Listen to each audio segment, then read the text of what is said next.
الحمدللہ وکفا وسلام علی عبادہ الذین اصطفیٰ اما بعد۔ اس وقت ہمارا وطن عزیز بہت بڑی تباہی سے اور بہت بڑی قیامت سے گزر رہا ہے۔ پوری قوم اس وقت سکتے کے عالم میں ہے۔ ایسی بڑی تباہی اور بربادی ہمارے وطن نے اس سے پہلے کبھی نہیں دیکھی۔ بہت زلزلے آئے اور سیلاب آئے، لیکن ایسے نہیں۔ میرے محترم دوستو، 80% ہمارے جو اضلاع ہیں، 116 کے قریب اضلاع وہ شدید متاثر ہوئے ہیں۔ 3.5 کروڑ لوگ براہ راست متاثر ہوئے ہیں۔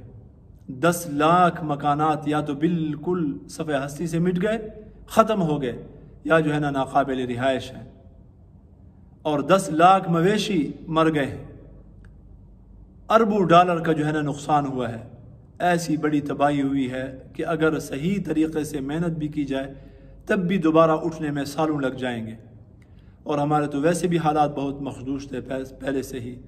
تو اللہ رب العزت کی طرف توجہ کرنے کی بہت زیادہ ضرورت ہے۔ انسان جب وطن کو سوچتا ہے تو انسان کی ہنسی ختم ہو جاتی ہے، اداسی چھا جاتی ہے، دل غمگین ہو جاتا ہے۔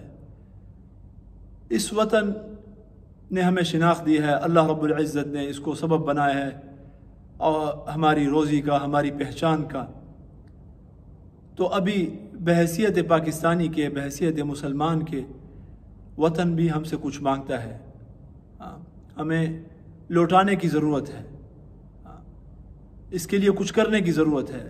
اور ہمارے جو بھائی اس وقت جو در بدر ہیں، جن کے سروں سے چھت چھن گئی ہے، اور بچے، بوڑھے، جوان بغیر آسمان تلے روڈوں کے اوپر اور پتہ نہیں کہاں کہاں جو ہے نا قسمت پرسی کے عالم میں ہے، ان کا ٹھکانہ نہیں ہے، کھانے کے لیے کچھ نہیں ہے، پینے کے لیے کچھ نہیں ہے، ان کی ساری متاع جو ہے نا وہ ختم ہو چکی ہے۔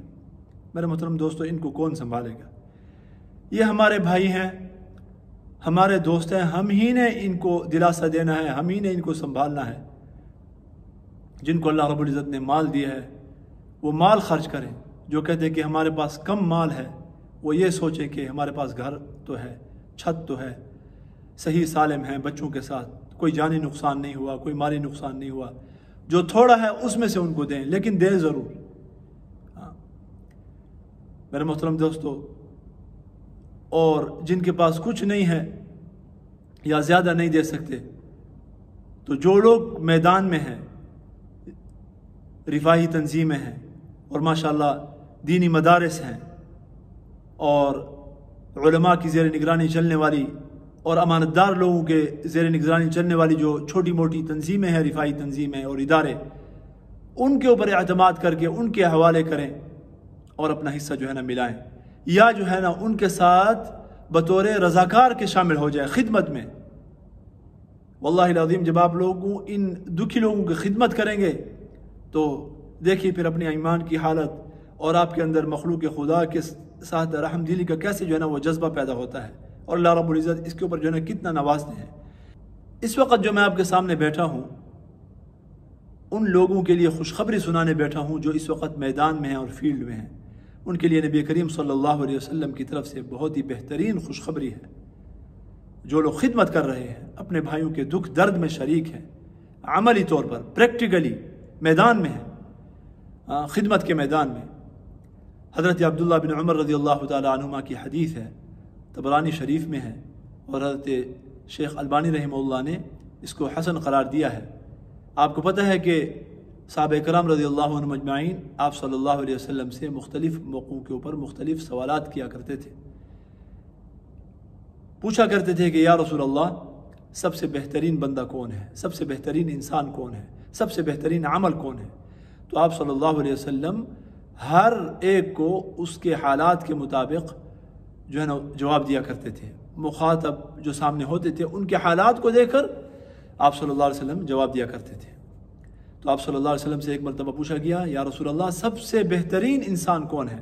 آپ صلی اللہ علیہ وسلم نے فرمایا، خیر الناس انفعهم للناس، لوگوں میں سب سے بہترین انسان وہ ہے جو لوگوں کو زیادہ نفع پہنچانے والا ہو۔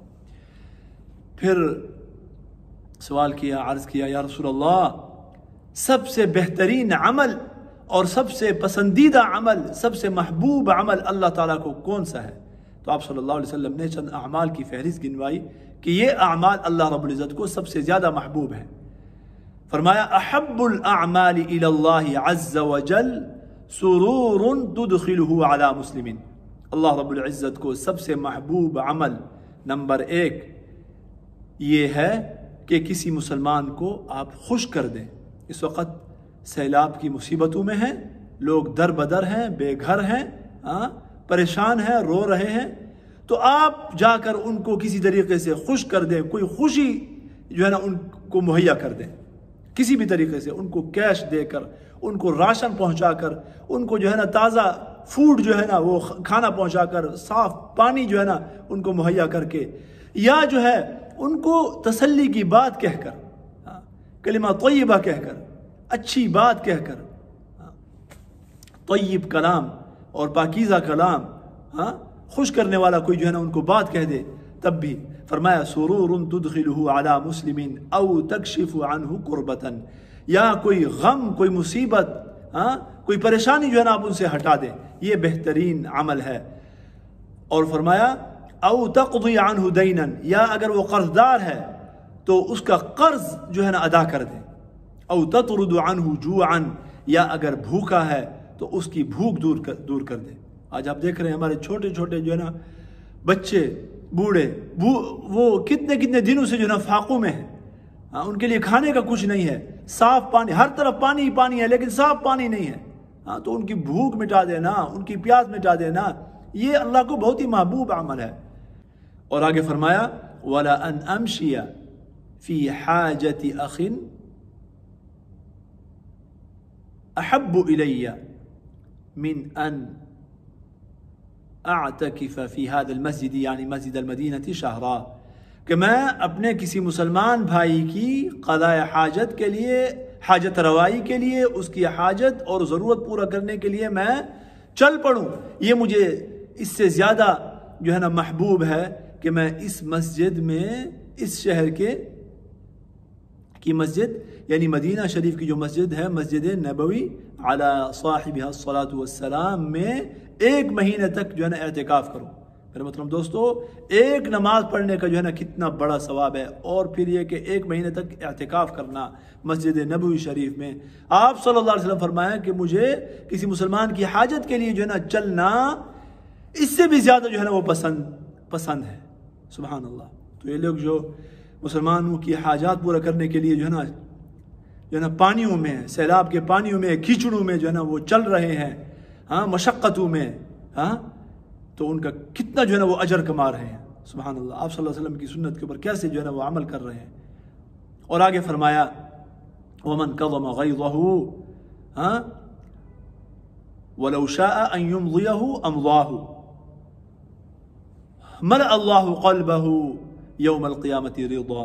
اور جو شخص، کسی شخص کو غصہ آ جائے اور اپنے غصے کو پی جائے، لیکن اس کو قدرت ہے کہ اگر وہ اپنے غصے کے اوپر عمل کرنا چاہے تو وہ کر سکتا ہے، کوئی اس کو رکاوٹ نہیں ہے، اس کے پاس طاقت ہے، لیکن وہ اپنے غصے کو پی لیتا ہے، تو فرمایا اس چیز کے بدلے میں، اس عمل کے بدلے میں اللہ رب العزت اس کے دل کو قیامت والے دن اپنی رضا سے بھر دیں گے، یعنی اپنی رضا کا پروانہ عطا فرما دیں گے۔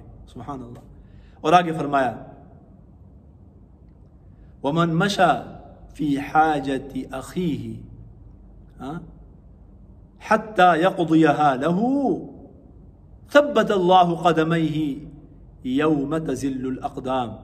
اور فرمایا جو بندہ اپنے مسلمان بھائی کی ضرورت کے لیے چلتا ہے، اور ضرورت کے لیے صرف چلتا نہیں ہے، صرف چلتا ہے تو اس کا تو اتنا ثواب ہے کہ مسجد نبوی میں ایک مہینہ اعتکاف کرنے سے بھی زیادہ ثواب ہے، لیکن اگر وہ اس کے ساتھ چلتا ہے اور اس کا کام بھی کرا دیتا ہے، اس کی حاجت بھی پوری کرا دیتا ہے یا کر دیتا ہے اللہ کی توفیق سے، تو اس کا کیا بدلہ ہے؟